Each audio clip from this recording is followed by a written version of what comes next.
Now we'll continue where we left off with political analyst Javed Rana in the last hours. He's joining us to discuss the U.S. military strikes on Iranian nuclear facilities.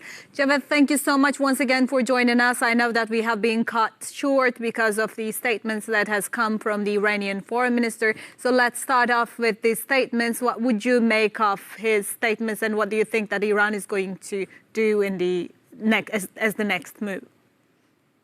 I think I have heard previously his entire speech and his very critical answer to very critical questions about the option which lie with Iran right now. Iran is in a very difficult situation. In case it goes by the promises and the political rhetorics it has been giving that it would retaliate and no military base of American would be safe in the Middle East, I think that option at this particular point of time, strategically speaking, would not make much sense, because that is exactly what apartheid Israel wants Iran to do. Because Israel wants USA to drag into this war in a very comprehensive manner to go for a regime change operation. On the other hand, Americans don't want to go beyond these strikes on 3 nuclear sites, because Americans mistakenly believe that this would lead to basically go for some sort of a diplomatic surrender by Tehran, something I don't expect to happen. But again, at this particular point of time, as the situation exists on ground, that does indicate that Tehran is pursuing its policy to give very befitting response to Tel Aviv. And there have been, I think, 2 volleys of missile strikes, ballistic missile strikes in apartheid state. And that does indicate that there appears to be colossal damages inside Israel. Now, what is the scale of these damages? What exactly has happened? How many people have been killed? I think the information is limited because so-called only democracy in the Middle East, it has censored the media in Israel. Nobody is allowed to say and report anything other than what Netanyahu's government wants them to report. I think Iran has a clear edge in terms of its ballistic missiles technology. I think that is something which is going to cause a lot of problems for Israel. That retaliation is going to be intensified in coming hours and days, because Iran's Air Force has no match with that of USA and Israel. We can easily, I think, rule out that option. So I think on the missiles technology, and given the fact there's a huge stock of missiles by Iran across the country, which is 80 times bigger than that of the apartheid Israel, I think that is going to be the biggest surprise for Israel, because Iran has a different options in using its missiles. And I think in coming days and weeks, once again, hypersonic missiles would be used, which Iran has been using rarely. It has previously also used, but I think there is a possibility that these hypersonic missiles would not be in a big quantity. But that is why Iran is exercising this option rarely as compared to the ballistic missiles that it has been firing from Iran onto apartheid Israel. So I think this option seems to be more practicable. Again, if there has to be any retaliation against the USA, my understanding of the situation is that probably that would be more symbolic, and that would be more proportionate. May not be proportionate because obviously Iran cannot carry out attacks on USA's nuclear installations. That is not within its range. But again, I think basically Israel's desire to bring USA into this conflict, I think that is something Iran understands, and it would not retaliate against the USA in a comprehensive manner if US brings an end to its aggression on Iran. Well, with the significance of the strikes and the statements from Iran, what do you think is that Iran is going to take a next move at? Because we have been expecting their moves and they have been being vogue about it. Do you think that they're going to take an action towards the United States, or they're going to find a middle ground and not let the war escalate? I think middle ground is the option for Iran, because Iran believes that this war could go long. Maybe it's not just weeks, it may be months. I don't expect years to happen. I think that is why Iran has been exercising its option in a very rational manner. It has the stock of the missiles, a huge stock of the missiles, but at the same time, it also knows that there may be a longer war, because now whatever Israel wanted, whatever the Americans wanted, they have achieved it going by their claim that they have completely dismantled Iran's nuclear program. If that is at all true, I think then there is no point of prolonging this war. That means there should be an end to the Israeli aggression. There should be an end to any possible further aggression by the USA. But that is not happening right now, because it looks like that the US is giving an option to Tehran that come back to the negotiating table, which Iran has refused. And then what is going to happen on the negotiating table? They want a zero enrichment, and I don't think Iran would accept it. I think, and particularly at this point of time, when Iran has hit hard its three nuclear installations, it has Americans are claiming that it has dismantled its nuclear program. Iran obviously would not like to come on the negotiating table until there is a change of a situation, and that change of situation would means that there is going to be more intensified a campaign in Tel Aviv, where the damages are huge, where an optics are created that Iran has an edge, or maybe Iran has somehow the other is a fighting equally in parity with the apartheid state in conventional battle.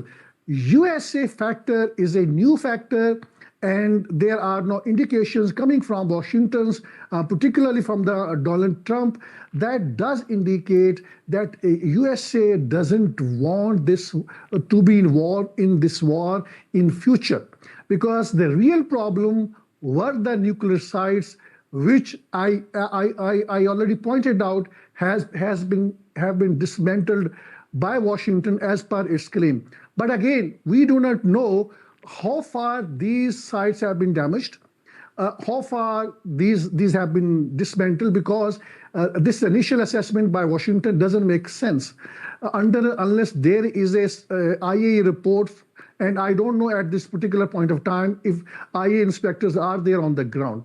And bigger problem is that in case the program has been dismantled, what is the elevation level of the radioactivity in the regions of three sites?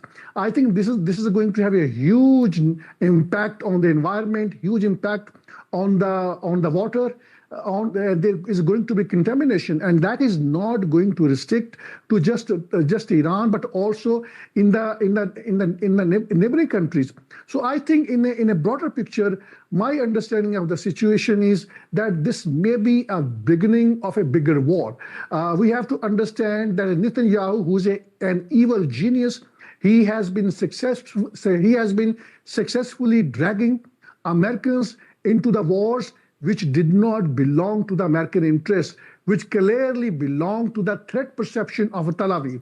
And that threat perception is that let's begin it all began with the Afghan war after 9/11, because they thought it is an Islamic government, and there are prophecies in Islam that at the end of the time, some army will emerge from that part and it would take over Israel.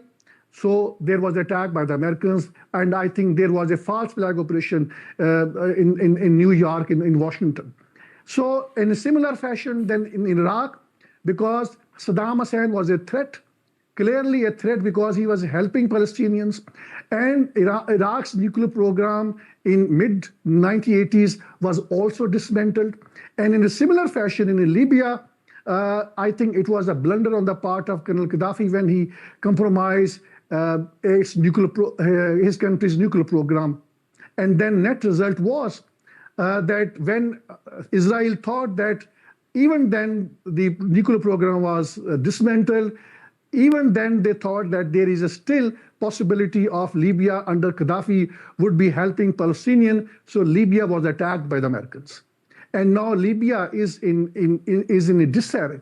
In a similar fashion, somehow the other, some resistance was there in Syria, and there was a supply line to Hezbollah for the weapons, part of which were being provided to the Palestinian jihadi groups. Therefore, there was attack, there was unrest in Syria, and this Arab Spring was not free of the Israel's geostrategic objectives. Though there were common people, they were ended up in an unintended manner. They were ended up in serving the cause of the Americans and Israel. But I think in a broader picture now, there's a change of guard in Damascus. There are also some positive indicators. We should not ignore it, that there was also a sectarian angle to the Assad regime. But in a broader picture, I think in one way or the other, it was Assad regime in one way was hurting the interest of Syria. So I think again now it was a turn of Iran. And the next objective is a regime change operation, which is something easier said than done. I don't think it will be that easy for apartheid state to get it done. By that time, it would be able to supposedly accomplish their objective of a regime change operation. That means it will take maybe months and years. And by that time, Iran would be able to basically hugely destroy Israel. Maybe Israel could become another Gaza. And many people, by the way, wish that this should happen. And I think, therefore, all options available with the Americans are slippery. What Americans are not understanding, that they are hugely serving Israel's cause. They are hugely serving Israel's threat perception, and this is unending threat perception. They feel threatened by Turkey. They feel threatened by Pakistan, because these are all Islamic countries with a powerful military. Pakistan is a bigger problem for them, because they think it is an Islamic government. It was a country created in the name of Islam. It is a country which has a nuclear weapons. And if there is a change of guard in Islamabad, if there is a pro-Islamic government, and it could become another Iran, that is apprehension by Tel Aviv. So I think in that context, it is an unending business of Netanyahu. He is an evil genius, and these Jewish lobbies is very strong in Washington.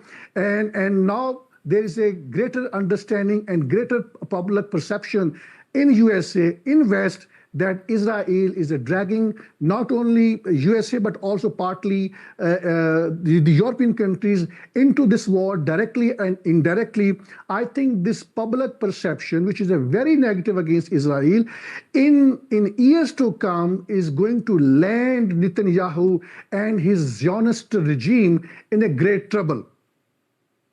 Well, when you consider it like that, with diasporas, with, as you mentioned, the unions of the Zionism in the United States, it is quite important to highlight that the United States had no choice but to act on what is going on, because we know that Israel and United States had a relationship that is so strong because of the diaspora that is occurring in the Washington.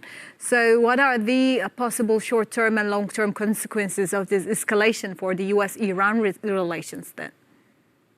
I think, let me here recall two important statements. One coming from the Iranian Supreme Leader, Ayatollah Khamenei, where he said that Israel would face irreparable losses, irreparable consequences. And there was another statement from Iranian officials which said that there would be everlasting consequences for Israel. I think these statements are quite important. This is basically an attempt that Iran might have an alternative nuclear site. It, it also can be interpreted, which many Americans think tank suspect, that Iran has a parallel its nuclear sites in North Korea. So it means that if the situation go from bad to the worst, if situation reaches to the point where Iran believes that its existential threat is there, I think if Iran at all has a nuclear weapons, I don't think it is the case, but that is what the apprehensions have been many in the USA, and that is what the Iranian leaders, some of their statements are basically dropping hints. If that is the case, I think then it is going to be the end of the Middle East, because if any country would use nuclear weapons, first it is going to be apartheid Israel. And if Iran somehow or other gets some nuclear warheads, maybe it's some of its key allies who are maybe China, maybe Russia, the possibility of Russia is there, then I think it will be a recipe for disaster in the Middle East. And the only one state, the apartheid state, the illegal state, is behind it. The Arabs are not understanding it. I think some understanding is there in Turkey, in Istanbul, in Ankara, in Islamabad. But that kind of understanding does not exist in Riyadh. That kind of understanding does not exist in Amman. And that kind of understanding does not exist in Abu Dhabi. I think this is the time that all these countries, they need to unite. And this is the time when all these Muslim countries, on whether they are Arabs or on whether they are non-Arabs, if they don't undertake concerted efforts against the apartheid Israel and its expansionist agenda, then I think there is going to be their turns one after the others, because Israel's agenda is a declared agenda. There is a map in its parliament which include much of the Middle East. So if somebody thinks right now, let the Iran face the consequences, then next would be Egypt, next would be Saudi Arabia and Jordan. I mean, you name any country, because it is a declared agenda of the apartheid state. And more importantly, I think there is also a lot of deliberation within the ranks and files of Pakistani policymakers. They also strongly suspect, given the track record of Israel, that Pakistan could come under pressure. But Pakistan is a very, very hard nut to crack. It is one of the most sophisticated nuclear power. People talk about Pakistan's economy. Yes, it is a struggling economy. But in terms of its military strength, both in conventional weaponaries and both its unconventional weaponaries, which are a great specter of the nuclear warheads, from tactical devices to the bigger nuclear devices. It's a very powerful country. It is not that easy for apartheid Israel to handle it. So what they are going to do, what they have been doing everywhere, to use Mossad, to basically infiltrate within the ranks and file of the military administration with the intelligence network of these countries they want to target, and then weaken it from within. And that is what I think all Muslim countries now need to look at. And they need to look at a bigger picture, particularly Pakistan. They need to end the political chaos in the country, because it is up to the military. Military has been at the heart of the allegations of its involvement of depriving a popular political parties to form a government when it had won with 2/3 majority votes. And there has been public resentment in Pakistan against the military. But now situation has changed when military successfully launched operations against India when Pakistan came under attack. But in a broader context, Pakistan needs to basically put its house in order, because when there is a suppression in society, in any society, it means it is a breeding ground for the enemy to generate spies and get the services of the spies. So therefore, the political order in every Muslim country is a must to make it sure that the Mossad does not infiltrate within the ranks and file of the government because they get first information. They create conditions where they make of top officials in a compromising positions. They even in their long drawn projects, even they use women and get them married with the high ups, and then they get the kind of the information that they need. We have seen in case of Iran, the biggest disaster was the infiltration of Mossad. A similar incident happens in Lebanon in case of Hezbollah.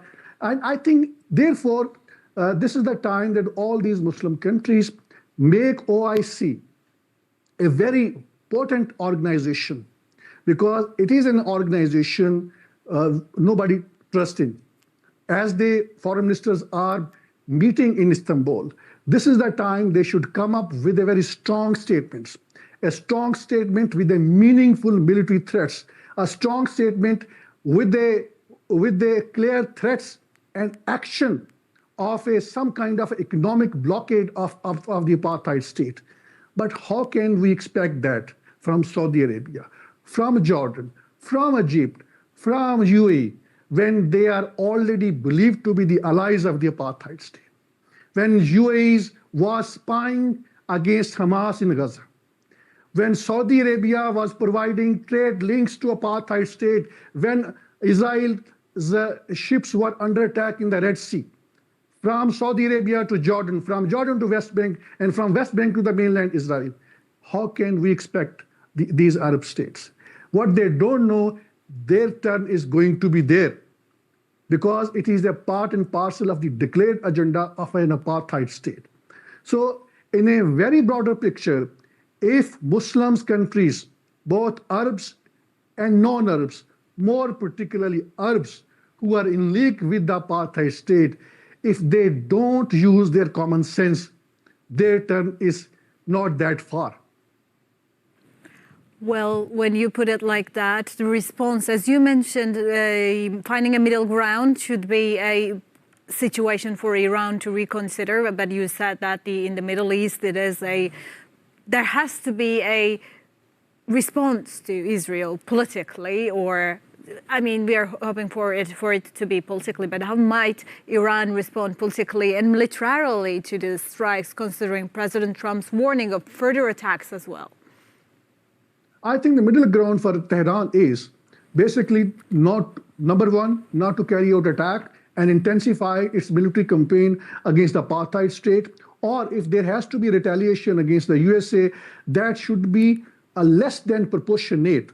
Realistically speaking, that option could be basically what Iran has been doing in the past to inform USA informally that they are going to attack one of their military bases, maybe in Iraq, maybe some other military installations which are of not that important geostrategically, and then tell Americans in advance that if they don't attack in future, there would be no further attacks against the USA. I think that is a rational approach. And then single out apartheid state and intensified military campaign against apartheid state, it cannot survive. I'm telling you, it cannot survive Iranian military campaign for few months, even for maybe for few weeks. We have already noticed that there is an estimated 500 billion US dollar losses to the economy of apartheid state, in terms of the destruction of its very strategically, economically important infrastructure, and its military installations, its military infrastructure, and therefore I think it is not as sustainable. But in case of Iran, Iran can withstand this Israel's military campaign, given the fact that it is 80 times bigger than that of the apartheid state. Its territory is a big one. It has a strategic depth. And in case of Israel, it doesn't have any depth. It has only evil depth, which we every next day see its demonstration one after the other. So I think let's hope the rationality prevails. going by the track record, Iran has not been acting sentimentally. Iran has been acting in a very rational manner.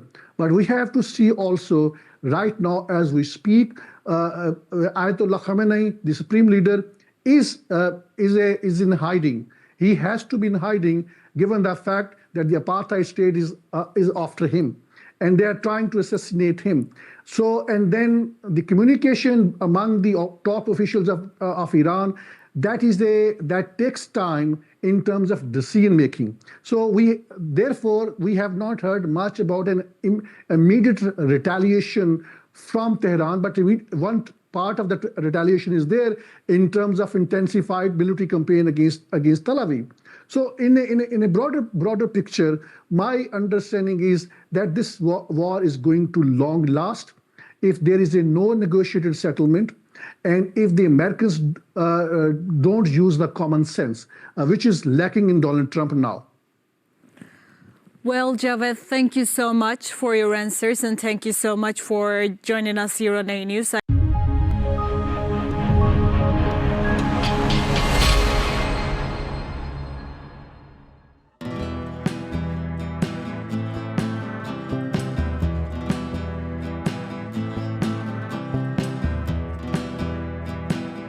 The growing tide of anti-Israel sentiments.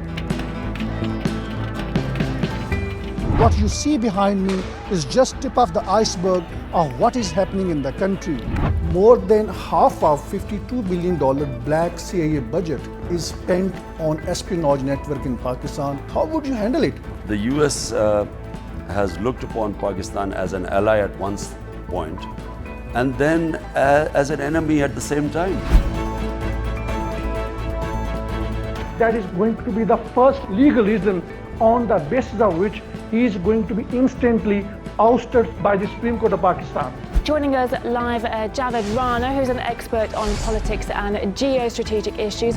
In the world politics, which is not being driven by any moral principle, it is being driven by the hard geo-strategic realities. In a broader picture, more countries would aspire to have nuclear weapons.